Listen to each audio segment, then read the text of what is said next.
Bum, bum, bum, bum, bum, bum, bum. Watch out, Evan. Watch out, watch out. What am I watching out for? I don't know. Action. Rolling camera. Action. Welcome to Seeking Focus, a podcast that provides photographers and videographers with a place to critically compare technology, share ideas, and enhance their skills. Episode 42. Is it 42? It is 42, actually. Wow. You know what's really strange? Someone said to me that most podcasts usually fail after the 7th episode. Yeah, that's right. So we're like... Oh, we're cruising, man. We're cruising. We're like super popular. Yeah, and this podcast started back in 2021. Yeah, it's been like 3-4 years, hasn't it? Yeah, just to pass the time. I think it was... I don't know if it's a good idea or a bad idea. We're still paying for it. People are not paying us for it, though. Yeah, well... What the hell? Most of these podcasts have got advertising on it, but we don't have advertising. Yeah, no, we don't like that shit. Yeah, it's a pain in the ass. How are you? How's your week? Going well. This week has actually been really quiet, and I've managed to catch up on certain house things. I'm building a inbuilt barbecue at home, right? Hang on a sec. Didn't you start this like about a year ago? Yeah, a year and a bit ago. Yeah, about a year and a half, I'd say. So I've managing to finish that off, which is really good. I've managed to catch up on my edits. I'm actually loving it because it's just not go. I've managed to get my blood tests done and all that sort of stuff. And blood tests.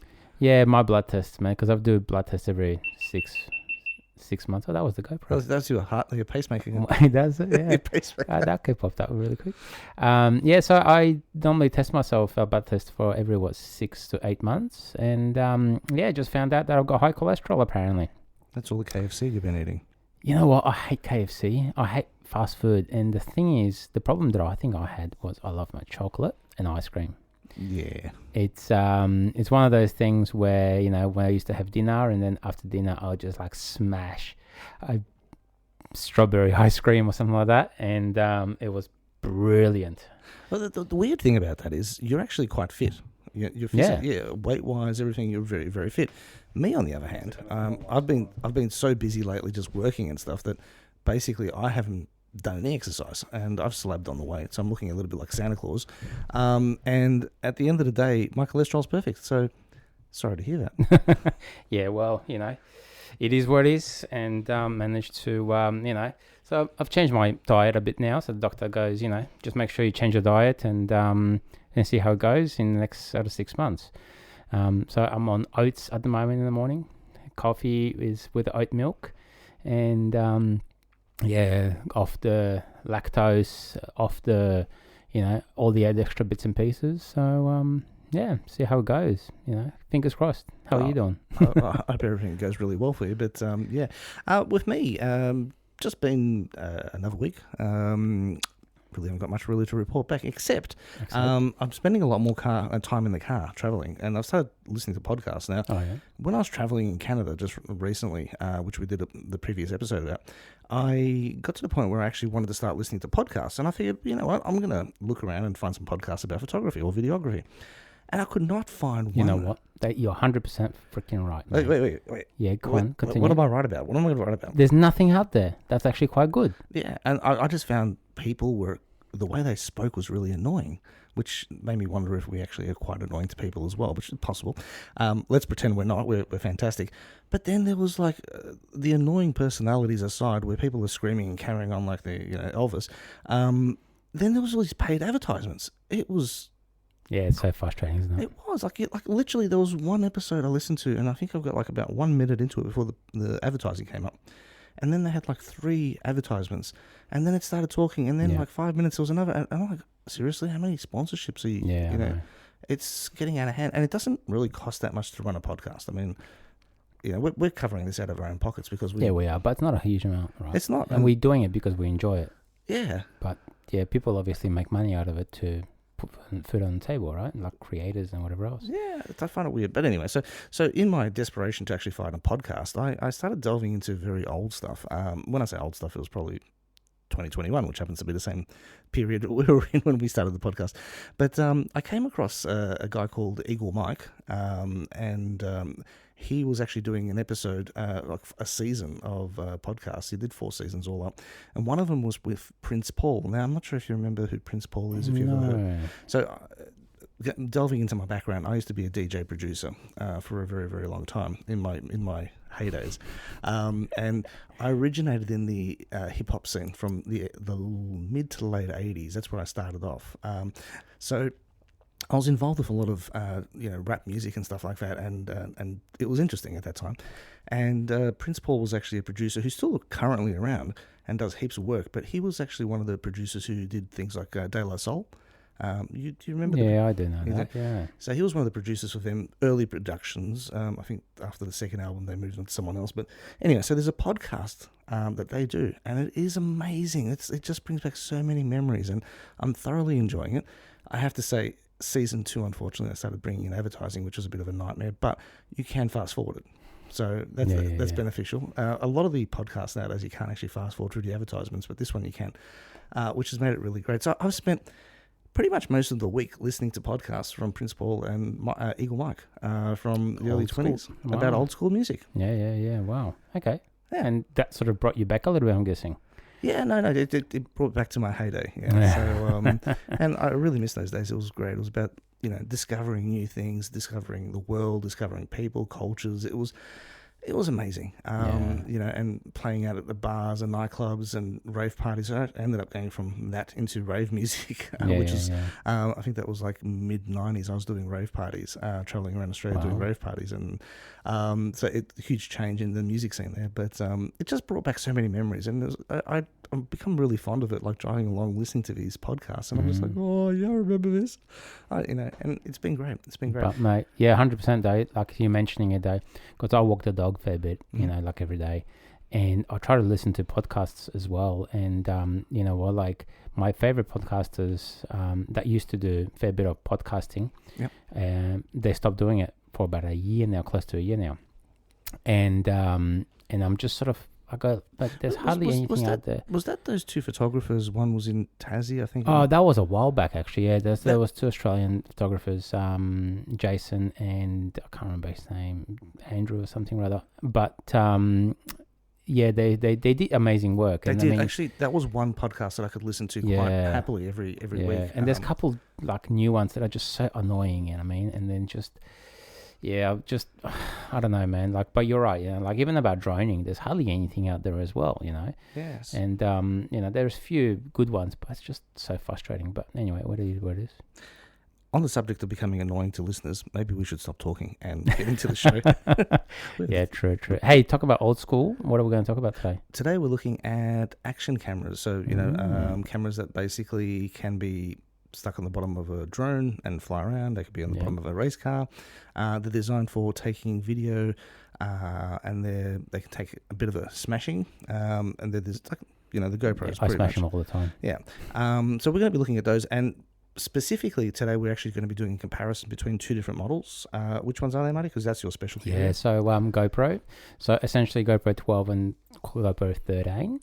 And I just purchased a DJI Action 5 Pro, which is very much a competitor to GoPro.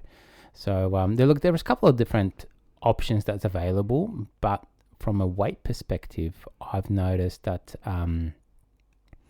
Action 5, so DJI Action 5, is very similar to the GoPro weight, because I fly them on drones and obviously work with that sort of stuff. And we just measured them up as well. Yeah, we did. So, we'll get into that a little bit later, but there is a third company, is the Insta360.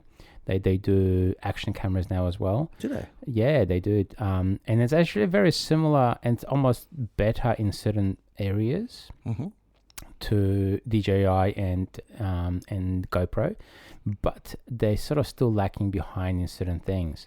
And like for me, weight is the big thing. You know what I mean? All right. So we're going to discuss those a little bit later in the show, but we're going to start off with the early versions of action cameras that we came across. Which you can talk about. Because I think I was using action cameras probably about over 20 years ago. And the first action camera that I had was called an Elmo. Hello, everybody. No, I can't do it. I can't do it. That is the shittiest version of I Elmo. can't do it. Tickle Me Elmo is pretty funny. But anyway, so Elmo was basically, it was a Sony camera, and don't hold it against me, which had a like a cable that ran to this little box that had a screen on it. So it was probably about, I don't know, well, looked like a mobile phone, but a really chunky version of them. And they basically were, the camera would actually record, it would show you on the screen what it looked like. The quality was really atrocious. I think it was 720. When was this? Like, this is early 90s or mid-90s or early 2000s? I can't remember. It was 25 years ago, so it was about 2000, somewhere around there, 2000. Okay. So I actually got my hands on one of those from ex-police stock overseas. So the New York Police Department was actually using them for their police officers. But they were bulky, and there was a cable running everywhere. And so we actually used those for off-road racing. So we used to connect them up in cabs and stuff and record people, like, you know, doing winch challenges and stuff like that. Forward drive days? Yeah, back in the forward drive days.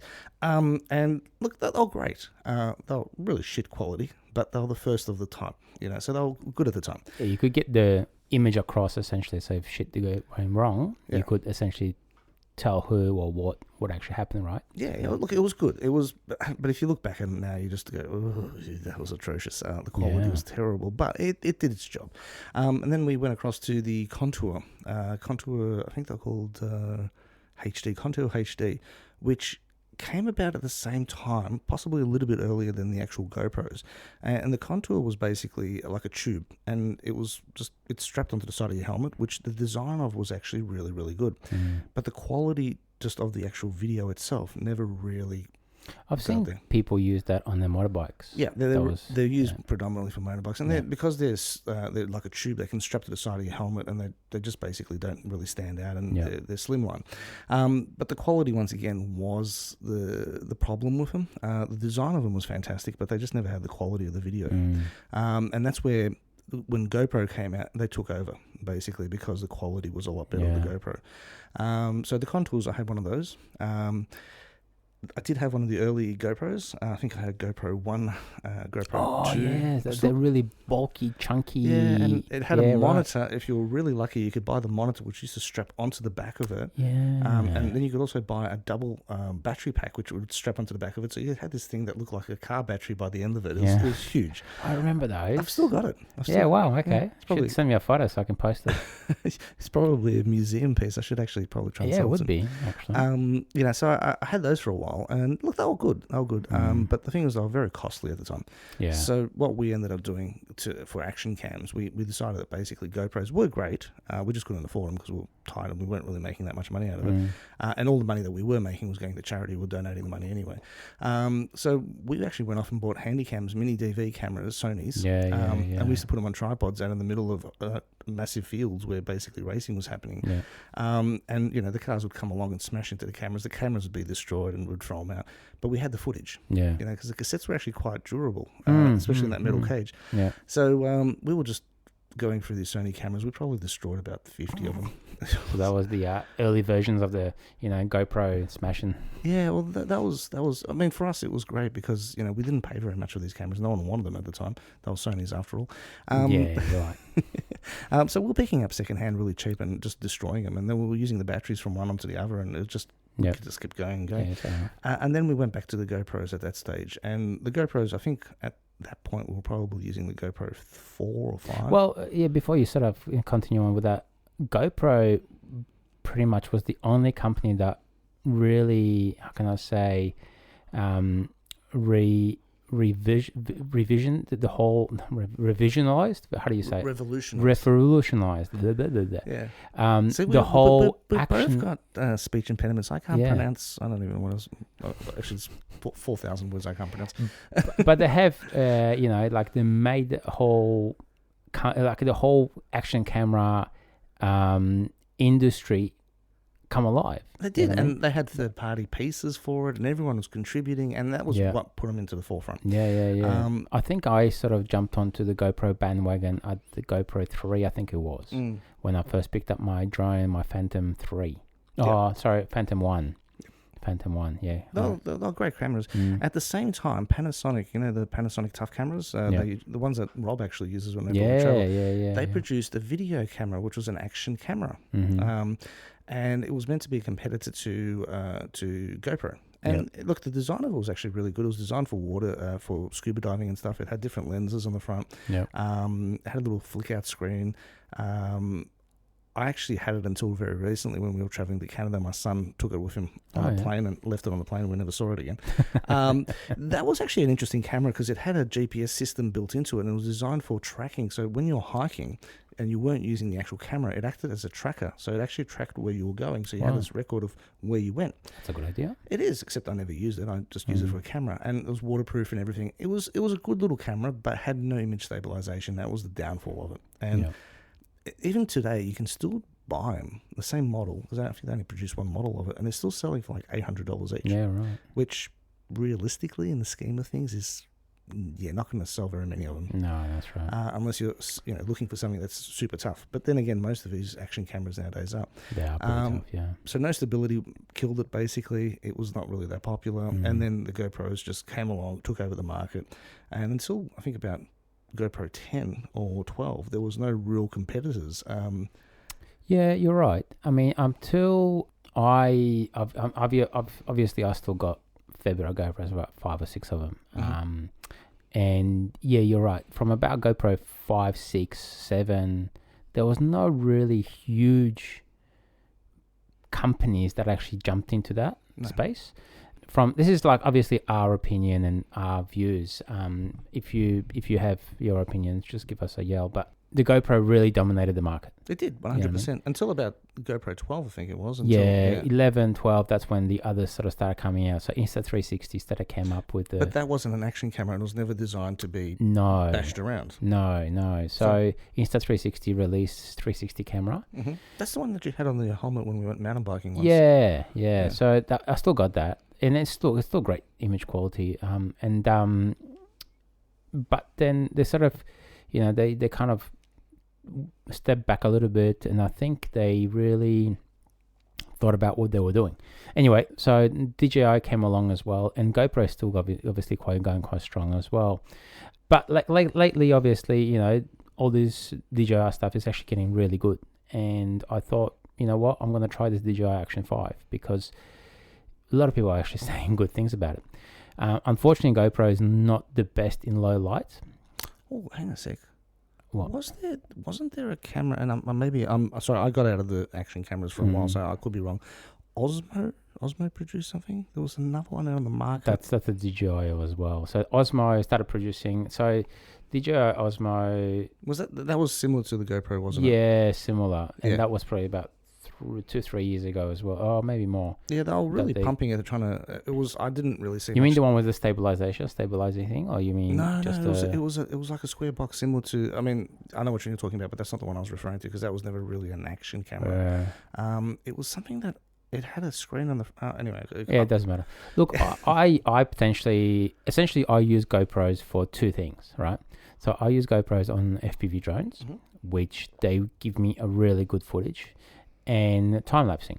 So if I'm working on the camera with a client or whatever else, I'll set up a couple of different GoPros as a time lapses, and then just have extra sort of B-roll footage to be able to include that in the actual video itself as well. So and yeah, look, they were going great. So I mean, look, when we're looking at essentially an action camera, we're looking for image quality, number one, right? Well, I would have thought number one was how durable they were. Well, in the FPV drone, yes. But for someone like yourself, you're looking at image quality, right? I'm looking for both. I'm looking for image quality, but also durability. Durability is a big thing for me. Yeah, huge. Yeah, because if you've got it stuck underneath a 4-wheel drive and you're driving through the bush and there's branches hitting the camera, there's rocks flying up. Yeah. There's been times where we've lost cameras and we'd walk along and find them on the side of the road and they're still functioning. But they've taken an impact at 100 kilometers an hour into a straight rock. Yeah. So durability is one of those things. So look, I think from so image quality, durability, these days, I think stabilization is a big thing as well. Definitely, yeah. Because I wouldn't buy something that didn't have stabilization and good stabilization. Correct. Not that, that imitation sort of shitty thing that jitters and stuff. No, 100%. And I think a lot of these new cameras, I think slow motion is a big thing as well in those. Because the fact is, if you want to slow it down, you have that option to slow it down. That's my thing anyway. But like when I'm flying, you'd be shooting at like 50 frames per second. Or? Well, yeah. So essentially, these new ones now they do come out with 100 to 120 frames per second at 4K. Wow, that's impressive. Yeah, it is. So and essentially, like you want to be able to have the biggest flexibility when you're shooting, right? Biggest flexibility in as in quality of image, durability, as you said, and stabilization to be able to use the image itself. Mm-hmm. And obviously, overall, you want to be able to keep the camera for a while, right? How about dimensions and weight? Would that also be part of that? For the droning component, yes. Mm-hmm. So when I fly my FPV drones, the weight is a big thing. So I do have a GoPro 8, which has been stripped down. We call it the naked GoPro, just for the fact that it's basically, it's bare bone. So you got the motherboard on it, your lens, and essentially that's it. Everything else has been stripped down to bare minimum. So there's no audio on it. There's no batteries. There's nothing else. You literally, the whole camera weighs about 26 grams. You know what I mean? Oh, that's impressively low. Yeah. So, and that I use that for my little senior whoop drone for like if I'm flying around people and whatever else. How do you power those? Do you actually still use the GoPro battery, or do you connect it up to the actual battery? That Straight to the drone. Okay. So you have a BEC. So your BEC is the power. I don't actually know what BEC stands for, but it's a power confirmation. It's so the drones that I'm flying are the 6S batteries. So it's 20 odd volts, and that would fry a GoPro. That would go fire. So you connect that to the BEC, and BEC transforms that power to 4 or 5 volts. So it drops it down. So it's correct. Yeah. Okay. Yeah. So I've so this naked GoPro, essentially, I use it for my senior whoops. Senior whoops are drones with propeller guards and everything else, so I can fly around people, and they're really, I guess, safe. You know what I mean? Did you say senior whoops like a senior whoop? Like a geriatric person who's made a mistake. Oh, I'm sorry, Sonny. I've driven my drone into your head. So those senior whoop drones, essentially, what I did with them in the past was I fly them like in the office. Mm-hmm. Like if people want to have footage of drone flying through the office or like I guess factory or whatever else, you don't want to be flying with open propellers just in case you do hit something. That brings back memories for me when I first did a bit of drone work for a very big company, a world-renowned company, and I had the drone react really badly to because there was transmitter signals everywhere, and they had a barbed wire fence for electric, and it went nuts. Yeah. And it started flying into walls, and pieces were coming, and then everyone heard the noise, so they came running out to see what this noise was, and there's drones flying around. I'm trying to grab it. The sensors are telling it that my hand's coming towards it, so try and take off, and finally grabbed it, not knowing that if you turn it upside down on a DJI, it actually turns the unit off. Correct, yeah. Me sitting there trying to put my fingers in between all the blades to switch the battery off, cutting my fingers, and then just after I finally managed to stop it, which it was a fiasco in itself, the big director comes in and goes, "How did the shoot go?" I'm sitting there with blood all over my hands, and I'm like, "Yeah, not so great." Yeah, right. Next time you got to get a professional, mate, like me. I'm going to call you in next time. So back to the cameras, right? So we've got there's 3 different types of cameras that currently we're going to be looking at. So you got essentially 2. I don't want to go to Insta360. You don't want to go 360? No. Okay, so in the scheme of things, would you say the Insta360 at the moment doesn't rate as highly as the GoPro for people out there who might want to know about it? Yeah, look, I think it does. The cost of it is just through the roof. So Australian dollar wise, like more or less giving you an idea. So GoPro is around sort of 500. Mm-hmm.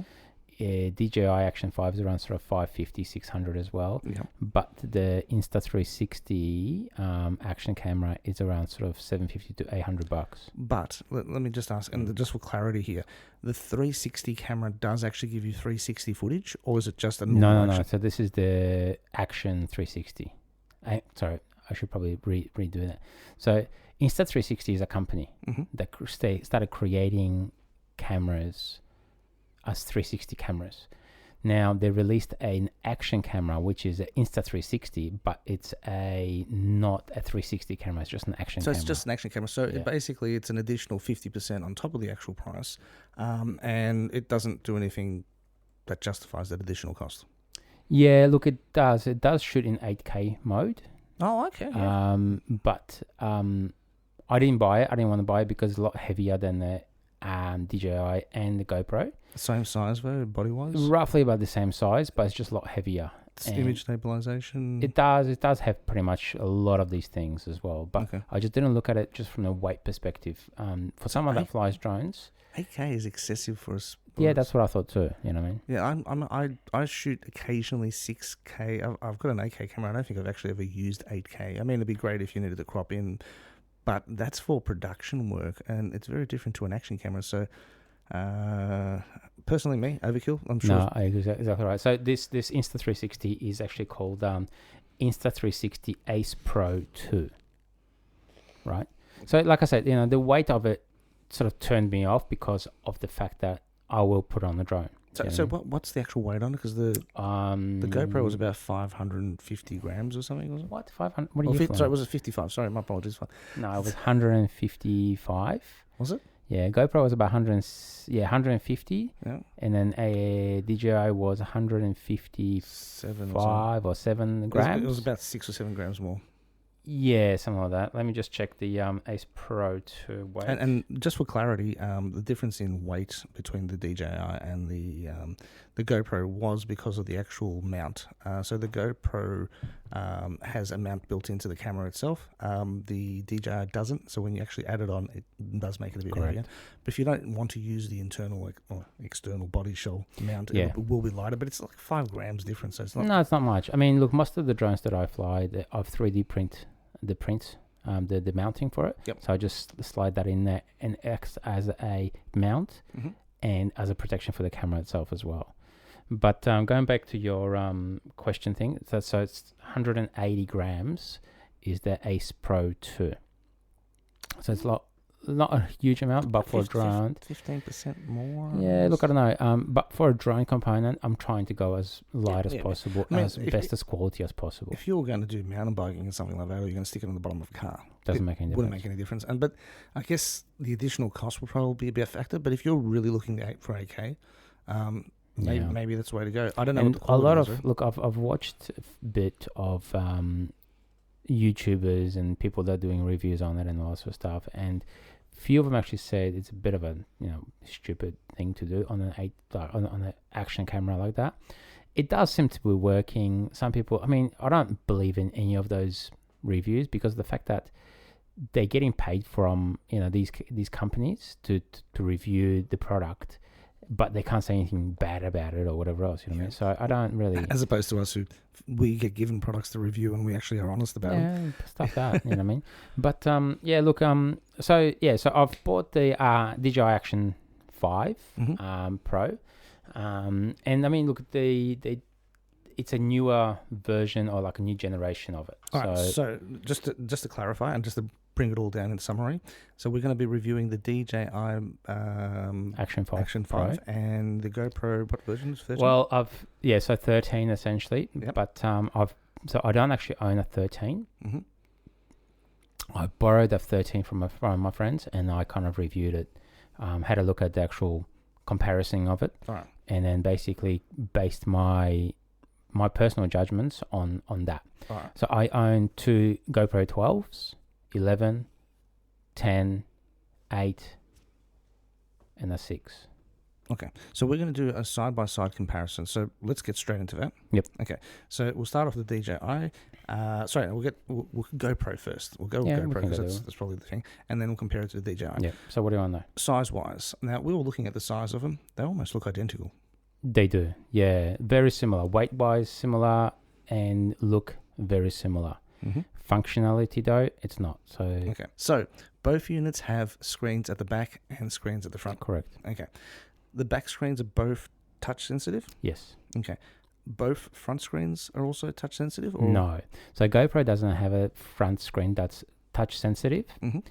DJI Action 5, though, it does. Okay, so just for clarity, when I say touch sensitive, I mean you can touch the screen and actually make functions happen.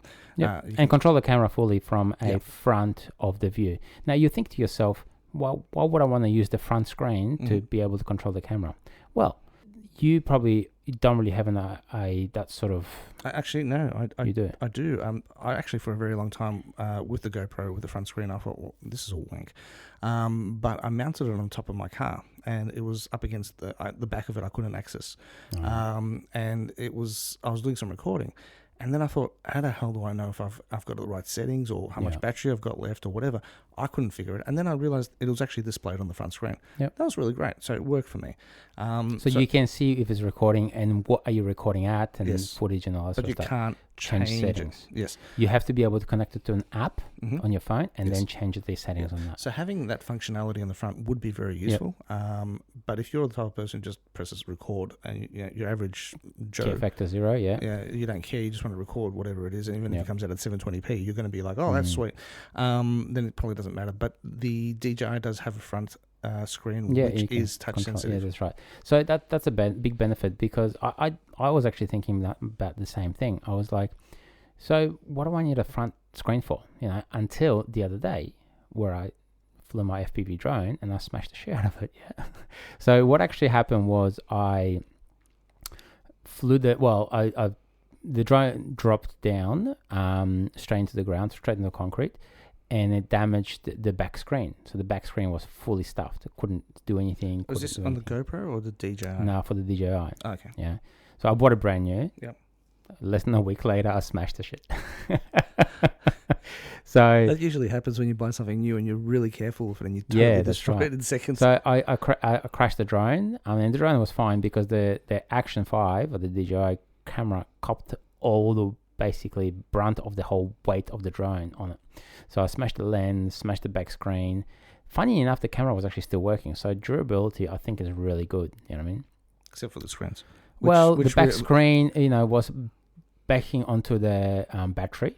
So it squashed the whole camera. And so you're saying if this was a GoPro, the same thing would have happened? Exactly the same thing. Okay. But because the Action 5 has a front screen that's you can touch it and move and whatever. You were still able to. I'll still be able to, review the footage. Still be able to, without my phone, and still be able to control the camera. You know what I mean? And it was still working fine. You know what I mean? Which is great. So yeah, from that perspective, yes. Can I ask a question? Sorry, and this is probably going to jump into a category that I don't know if we should be discussing it or not, but we're always honest with people with our experiences. Have you ever destroyed a GoPro and had to send it back for warranty? Yeah. You have? Yeah. How did you find that experience? Were they responsive? Did you get your GoPro back quickly? What's the repair like? Yeah. So and did you have like aftercare or something like that? I'm sure. Yeah, we're jumping all over the place, but yeah, that's fine, man. Because I was going to mention that anyway. So I did smash more than one GoPro. I've been smashing them for the last probably about 2-3 years, and that's one of the reasons why I had the subscription. So as a part of the subscription, you pay $80 Australian. 69.99. So you pay an annual subscription for it, and then in that subscription you get 2 replacement cameras, as in you can replace the camera twice when it's broken for whatever reason. So you can only repair the camera twice. Yeah, so replace it for a new one twice. Okay, so if I've got one GoPro and I'm paying subscription for that one GoPro, then I can smash that camera and get a brand new camera from GoPro twice a year. Per year. So per year. Every year you can get two GoPros, yeah. So as long as you keep your subscription going, every year you can destroy your camera and get a new one sent out to you. So now DJI and GoPro have exactly the same thing. So so with the GoPro, it costs $70 per year, Australian, and you have to contact them, give them serial number of the GoPro, and they charge you a fee of I think like $50 or $60 or something as well, and they'll send you a brand new GoPro. So you're still paying money to get that. So it's like an insurance thing, like access to the insurance thing. All right. So you're basically paying probably the cost of the unit, like wholesale or something like that. Yeah, look, as a part of the subscription, you get a discount. So essentially, if you want to buy something off the GoPro website, so I've just got an email the other day. If you want to buy a GoPro 13, normal price was like $650. I can get it for like $500. Yep, maybe. And I've noticed that accessories is exactly the same thing. So if you do have the subscription, then you do get a discount on a lot of other things. Okay. Saying that though, so my last process through that was quite interesting. So I've launched through the GoPro website, I'd launched a subscription, a repair a repair ticket, whatever you want to call it, right? So now they basically ignored me for literally probably about a week. So this is GoPro? GoPro, yeah. They ignored me for about a week. And then I've inquired again, and then someone rang me back, right? So this someone was somewhere in the Philippines, I think it was. Yep. I could hear it was a lady. I could hear her kid screaming in the background. Hi, this is Anna from GoPro, and you could just hear the dogs barking, kids screaming in the background. That's a common thing, that is. Yeah, look, it's very unprofessional though, right? Oh no, definitely. I mean, but I every time I speak to someone, there's the screaming kids in the background. Yeah. Which I think after COVID, a lot of people work from home. I understand that, but you know what? Like, you need to be still professional. You know what I mean? So anyway, look. At the end of the day, she rang me up, and then she goes, "Okay, cool, no worries. I need your credit card details to be able to launch the actual process of obviously the warranty." You know what I mean? I was like, okay, hang on. So you're talking about, screaming kid at the back, and then dogs barking, and you can just hear, she was in some major city, obviously.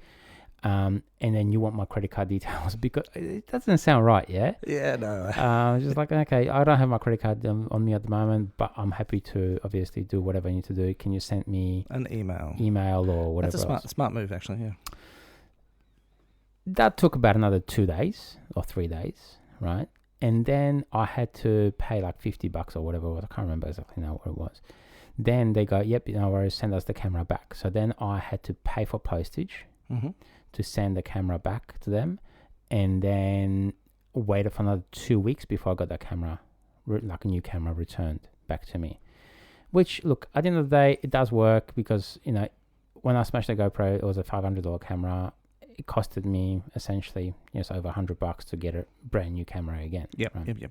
But the response rate was a bit hit and miss. It was average. Anyway, so 2 weeks ago, I purchased the DJI Action 5. Within less than a week, I smashed it. Then I see a theme here. Well, I do crash my drones for a bit. So and it's an FPV drone, so that's sort of anyway. So then I jumped onto the DJI Care website, or essentially put on my app. So because you download the DJI app, which is the it's a DJI Mimo app, and then that's where you register the camera through, and then you click on my camera is broken, send it. I want to be able to get a replacement. Then they just sort of go through a little questionnaire thing, and literally less than 3 minutes later, I had a con note for a Australia Post Express post. This was on a Friday, so I sent the camera Friday morning, I think it was. Then they basically reviewed it, and by Tuesday I had a brand new camera with me. Do you know what I mean? It did cost me $36 for the whole process to begin, because it's an insurance thing or whatever else. $36 is actually quite cheap. Quite reasonable though, right? So I'd be laughing at that one, yeah. Yeah, so basically within literally 3 working days, I had a brand new camera with a brand new battery, and like in the box, like you get it from the shop, exactly the same thing, right? and a follow-up phone call from DJI themselves. Hi, this is John from DJI. Just to let you know, we sent you a new camera yesterday. Did you get it? Yep. How was it working? Yep. We just want to make sure that professionalism is way better than the GoPro. You know what I mean? That's what I experienced. So they were very responsive, in other words. Very responsive, very responsible, and very Did you get the children reactive. screaming in the background? No. And that's the thing, So they sent me the Kono, so it didn't cost me anything to send the camera back to them. Mm-hmm. You know what I mean? And they sent me everything express. Oh. You know what I mean? So I got everything literally done within less than 3 days. Right. So what you're saying is both companies provide you really good support, but in this particular case, DJI won hands down because they were just so responsive. Yeah. All right. Now, I've mentioned this in a previous episode. One of the reasons I actually went here was because of this. I've had bad experiences with DJI and their warranty. Yeah, and I won't deny that their response has been sensational. Every time I've contacted them, it's been really fast. Yeah. But this is very early on with my Mavic. I might have mentioned this on one of the previous shows where I had a Mavic and I broke the very first one. Yeah. Actually, I didn't break it. The first time the issue was, what happened was a piece of the glue that holds the camera behind the lens, like the glass, a bit of it just fell off and dropped straight in front of the actual camera. So there was like this round circle in the middle of the screen, which looked like a water drop on a lens. Oh, interesting. So I rang them up and I said, look, basically, this is what's happened. They said, oh, look, this was during COVID as well. They said, look, your drone has gone past warranty by about 2 months, but we were extending out warranties because of COVID, which was fantastic. Don't get me wrong. I thought that was fantastic. And they said, look, just send it back. We'll check it out and we'll get it fixed and send it back to you. Yep. I said, cool, no worries. So I sent it off for repairs, thinking I was going to get my camera back, or my drone back with a new camera built into it. They sent me a different drone, but they didn't tell me this, right? So I got it, and I'm thinking, yeah, okay, it's my drone, not knowing it wasn't my drone. And I flew it, and basically what I noticed was the sides of the camera were unfocused. Oh, yes, I do remember that, yeah. Yes, so I was like, well, what the hell's going on? What have I done wrong? So I'm sitting there trying to figure out why is this not done properly. And figured out it was actually the camera. I'm thinking they've put a new camera on there which isn't working properly, and it's stuffed everything up. So I ring them up, and they're like, "Oh, okay, send it back, and we'll get you. We'll replace it." And I'm like, "Cool," thinking it's gone back. They're going to change the camera, right? Another drone shows up. Yep. This one's got stickers on it, so it looks like it's almost new.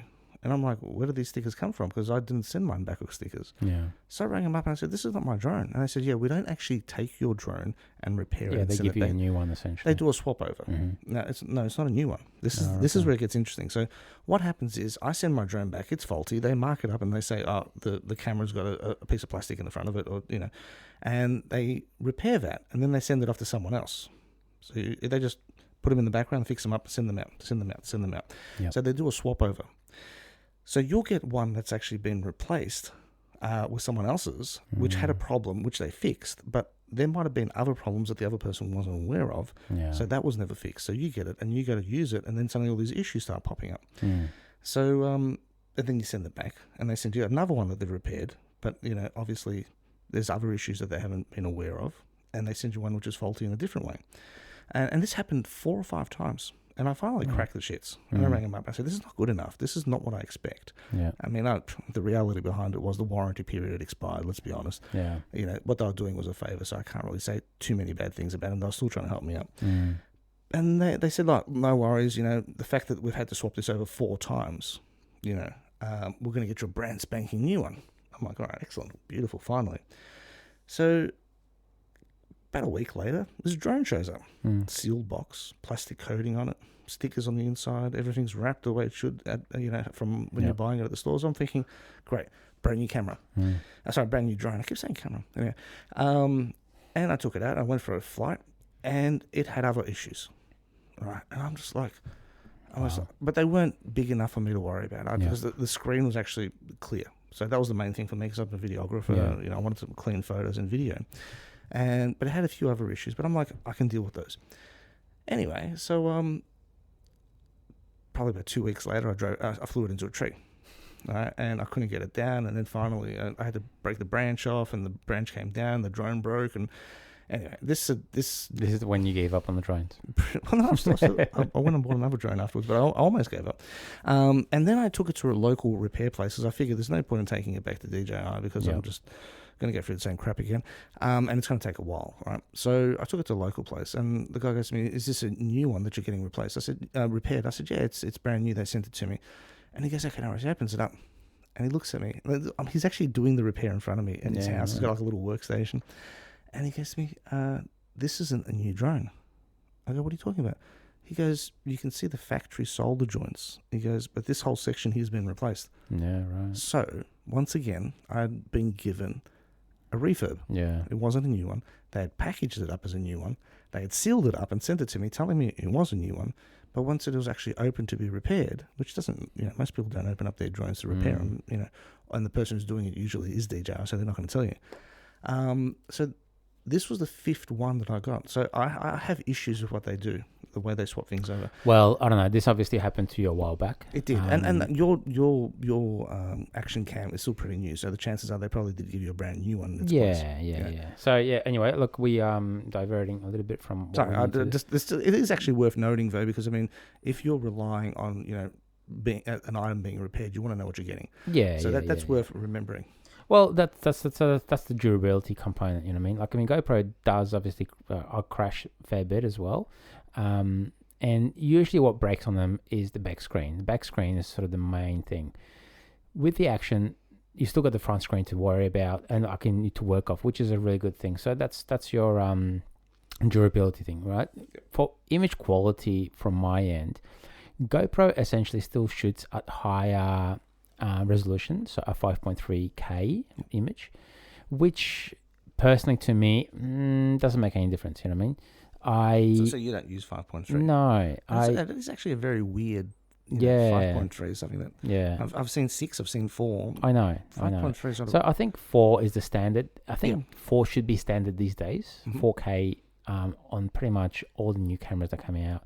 Look, I agree if you want to have 1080p still okay, but like some cameras, like the GoPro for instance, like if you want to go super high slow motion for instance, it does like 240 frames per second at like 960p, which is like, seriously man, like what's the point? You know what I mean? You're not going to be able to use that footage as far as I'm concerned, you know what I mean? At 960p or just over 720p or whatever it is.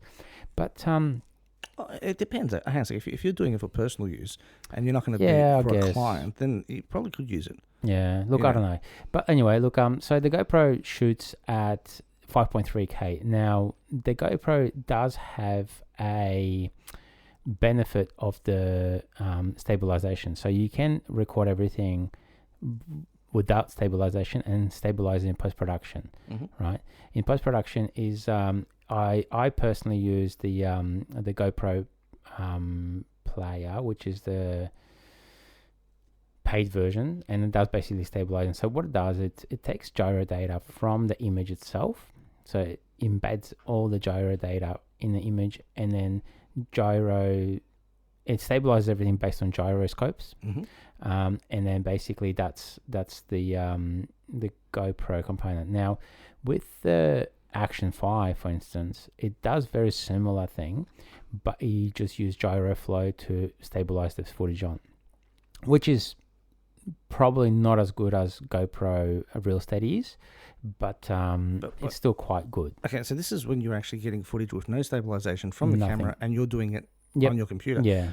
What about the stabilization in camera? So like for the average Joe who's not going to go off and start doing... So basically there's 3 different types. So it's obviously... so Rocksteady is essentially a GoPro version, which is really good. I mean, you can't go wrong with it, put it that way.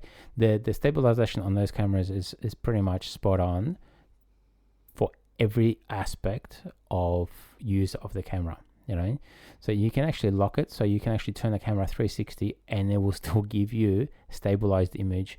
It's cropped in a little bit, but it will still give you a straight image, even if you move the camera 90 degrees or whatever. Like you actually go like crazy with your hand. I've tested it out myself, and I was quite impressed with that. It is an interesting feature. So I mean, look, both cameras do 4K on the DJI to 5.3K on the GoPro. Now, if you go back to, if you want to shoot at night or low light conditions, GoPro is not as good, unfortunately, as the DJI. DJI does give you a lot higher quality image of a low light component, which I've tested. So if you want to go for, if you're doing recording at night, low light conditions, DJI, but hands down. Also, what I was going to say was frame rates, for instance. So if you want to shoot in 4K, for instance, so GoPro still does 100 frames per second.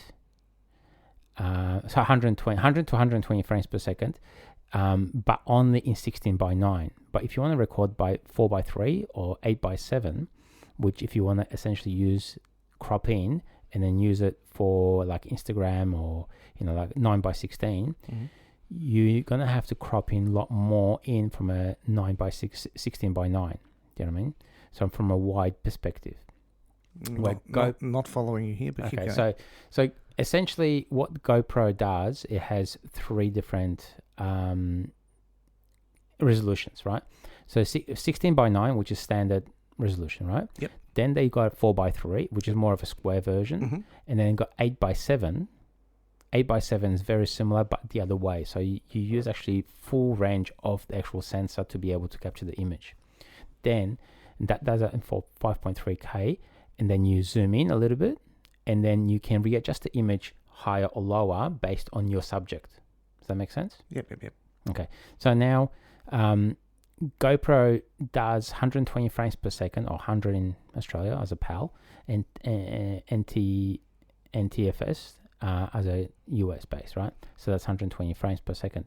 Now, they only shoot it at 16:9, where DJI, you can shoot it in 4:3 aspect ratio, which will, when you zoom in, that will give you a lot more flexibility on top and the bottom to be able to readjust your framing. Does that make sense? Yeah.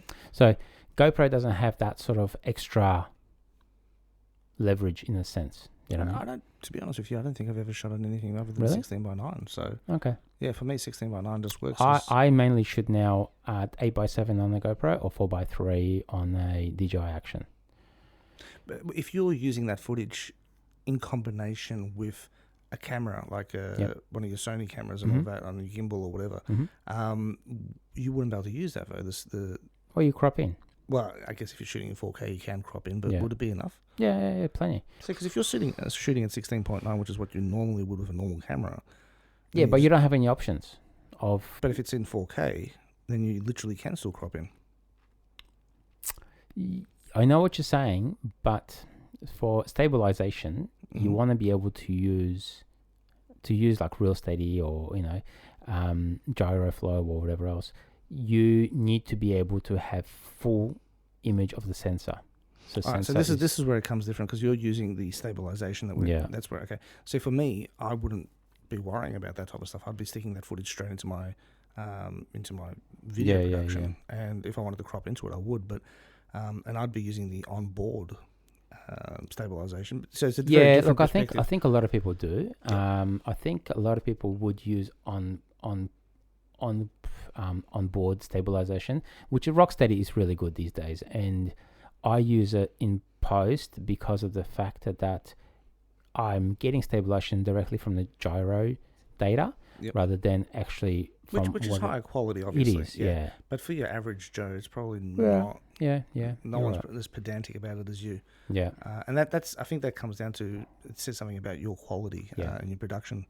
No, look, you try to, for a client, you're trying to give them the highest quality as possible. You know what I mean? And sometimes the GoPro doesn't really have that sort of, like as in on the action camera, you don't really have those options. You know what I mean? You don't have a lot of other things, but what you're trying to do is obviously you're trying to push as much as possible for the best quality itself. Look, the cameras all have 4K, 2.7K, 1080p. I personally think like like 720p is not required anymore. No, you know? I don't think anyone uses that. 1080, yeah, you still can use it. That's fine. Like I don't understand the 2.7K. To me, it's just biggest, toss ever. You know what I mean? I think if you're going to be shooting in 1080p or doing a production 1080p, you can probably crop, and that probably is one of the reasons for using 2.7. Yeah, possibly. Yeah, it is a weird one though. I've never actually figured out why it's there. So they all have like time lapse features, hyperlapse features. the slow motion component. So the Osmo Action's got 240 frames per second at 1080p, and at 4K 120 frames per second. Same thing with the GoPro. It got a 5.3K at 25 or 30 frames per second, 60 frames per second. The slow motion component, you still have to shoot it at 2.7K to get 240 frames per second. Do you know what I mean?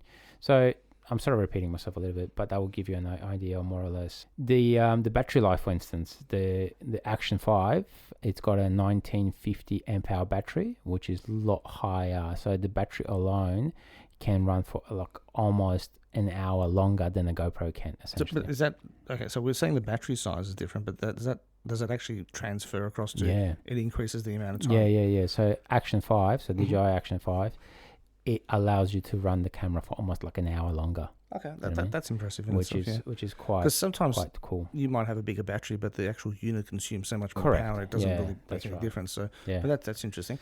Also, memory. You mentioned memory. Yeah, so you've got a 48 gigs built into the actual Action 5, which is DJI Action 5. Which if you do forget your SD card, for instance, it's a huge help. You know what I mean? Yeah, that's about 30 to 60 minutes worth of footage. Yeah, that's right. Internally. And you don't even have to have an SD card in there. You just basically plug the camera into your computer, download the footage, and that's it. Yeah. I mean, there's a few other issues, like a few other features that the Action 5 has, like the bigger screen, the real estate screen. We did notice that. Yeah, the back of the screen, though, the actual unit looks identical. The screen itself is a lot bigger on the Action 5. Yeah, definitely a lot bigger and a lot more intuitive as well to use. So because you're actually swiping it much better. And then also, I actually found the GoPro screen on the back, swiping it left, right, up, down. It was actually really daunting for me. And I always struggle. Like eventually, I'll get to what I need, but I have to press almost every button to get there. It's kind of frustrating, And with this one, with the Action 5, for instance, look, like I said, I've been using GoPros for the last 6-7 years, and this new Action 5 came along, and I was quite impressed with the little unit. You know what I mean? So I think I might be putting fewer GoPros on the market, and maybe pick up 1 or 2 extra Action 5s, with me. So from the always shoot log as well. So if you want to do GoPro log or DJI log, they can still shoot log. What else we got here? Like the quality on the screen itself is pretty good, and the low light thing is really big thing for me. I don't know what else I can say. The only thing is that I actually found the downfall of this is I looked at some ND filters for the GoPro. So you're talking GoPro or the Action 5? The Action 5. Yep. So the GoPro one, you can get Polar Pro ND filters, which you take the original cover off. Yep. And then you put the GoPro. It's like a little twist. Is it still? They still twist. So these ones actually they don't twist. They screw on, screw off. So that's the Action 5 is a screw Action on. Action 5 is a screw on, screw off. But when you want to buy the ND filters, the ND filters actually sit on top of the actual lens itself. Okay. Which is kind of annoying because you're essentially, as you know, I hate filters. Full stop. Yeah. Saying that I don't have a choice in this because I need to be able to slow down my shutter speed to be able to obviously get the motion blur and all that sort of jazz. You sit this ND filter on top of the existing filter, UV filter, so you're shooting through essentially 2 pieces of glass, which is just crap. You know what I mean? So the ND filters, I don't think it's hopefully there will be ones coming out where that's the only sort of downfall that I've sort of picked up at the moment. And for a person who actually does use filters on top of filters and lenses and stuff like that, that doesn't bother me. In fact, I'd actually say it might be not a bad thing because it doesn't expose the sensor to dust. No. It's still, so after you take it off, you can still see the actual, there's no sensor behind it. You just literally there's an actual lens there. So this is just essentially a lens protector. Oh, okay. Do you know what I mean? So you don't actually expose the sensor to dust at all. So everything is still connected. So with the GoPro, exactly the same thing. So the sensor is not exposed. No. Oh, okay. Yeah. So but that's what I mean. Like with this one, you actually have to have the original UV filter in front of the lens, and then you put an ND filter on top of that again. Which can create a little bit of ghosting and stuff, but I mean, it's not a huge thing for me personally. But it depends on what you're doing, though. I mean, if you're shooting on a drone and the sun's flying in and out, left, right, and center, possibly would cause issues. Yeah. For me personally, for what I do, that wouldn't be an issue at all. In fact, it's just another added layer of protection. But yeah, I mean, at the end of the day.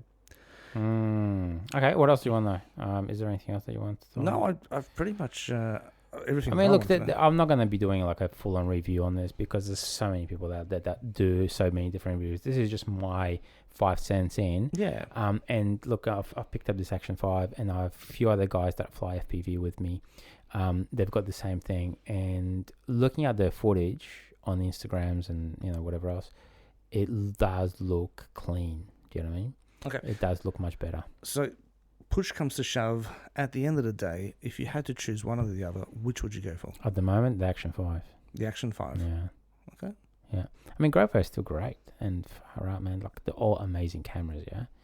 I think Action 5 now, by releasing this, DJI, by releasing this new camera, they really stepped up to the plate, not just with the actual image quality, but with the service, with ease of use, with the internal built-in memory, which is just a huge thing for me. Because the number of times I rock up to a shoot and I forget the mini SD. I don't know how you do that. I've never forgotten a memory card, but you forgot a cable though. No, I never forgot the cable. The battery fell off because of a faulty... you forgot it, okay. But I'm not talking about that cable. Once you rocked up to a shoot, I remember you rang me and you go, my aperture light is not working because I forgot the freaking cable for your aperture light. And there was a specific thing, and I was like, shit. No, but there's a reason. You know what happened? I was actually packing it up at another shoot, and I actually left it plugged into the wall. And there's like 3 cables to the aperture light. Yeah. And 2. No, this one, actually, no. 2. Yeah, 2, my apologies. Yeah. Sorry, I had an extension, so that's why I'm thinking 3.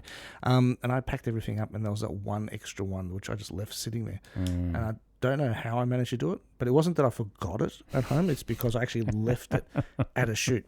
And then I had to drive back to that shoot the next day because it was going to cost me $180 for this 1 meter long cable. And I was just like, there is no way in hell I'm paying that much money for a cable. No, that's right. Yeah. But look, I mean, overall, the DJI has really stepped up, and I think GoPro needs to do a bit of catching up now. It'll be interesting to see if they do. Yeah, I think. Look, I think they will. Sometimes when they release, like I remember when they released number 8 after 7, and it was like number 8 is out, and we're like, it's got the same settings, yeah. It's exactly the same, and you're like, what exactly? And that's one of the reasons why I didn't buy a 13 just yet. I borrowed it because the way I see it, 13 and 12 are very similar. I've got 2 12 GoPro cameras. Yeah. And I mean, I love them to death. Yeah, every shoot that I do with the FPV or whatever else, I always bring them. But they haven't done anything with 13. You know what I mean? Exactly the same thing. I mean, there's a couple of bits and pieces, small nothing things. Extraordinary. Yeah, that makes. And they changed the whole like a battery component. So the GoPro 12 battery doesn't fit into GoPro 13. If you know what I mean? So they changed the whole battery. And this is the problem when a company takes over like a whole share of the market. Like, in this particular case, GoPro has led the market for a very long time. They can literally do whatever they want, change the battery every couple of years so that you're forced to buy new batteries or new accessories or new this or new that, when there actually probably was no need to do that. No, that's right. And they're probably exactly the same. The pins just moved to a different location. Hopefully, it's over an exaggerated sort of comment, but there's times when they release stuff and you sort of go, well, I'm not overwhelmed by this. It's just like, that's exactly what I've got. No, plus, that's right. That's where the 2.7K comes in. Instead of being 2K, it's 2.7K. You'll never use it, but it's there. If you're editing in 1080p and then you want to zoom in a bit or whatever else, then But I've had that for so long. I've always wondered what 2.7 was useful for, but I never used it. Yeah, it's useless. So but there you have it. And that's it, man. That's my 5 cents for the GoPro action cameras and but GoPro and DJI action cameras. Fabulous. Well, I was actually very interested in those because I'm actually on the market for a new one at the moment, and to be honest with you, I'd never even considered DJI, but with your praise, I will be looking into it. Yeah, there you go. There you go. Fabulous. Thank you very much. Take care, bro. Take care.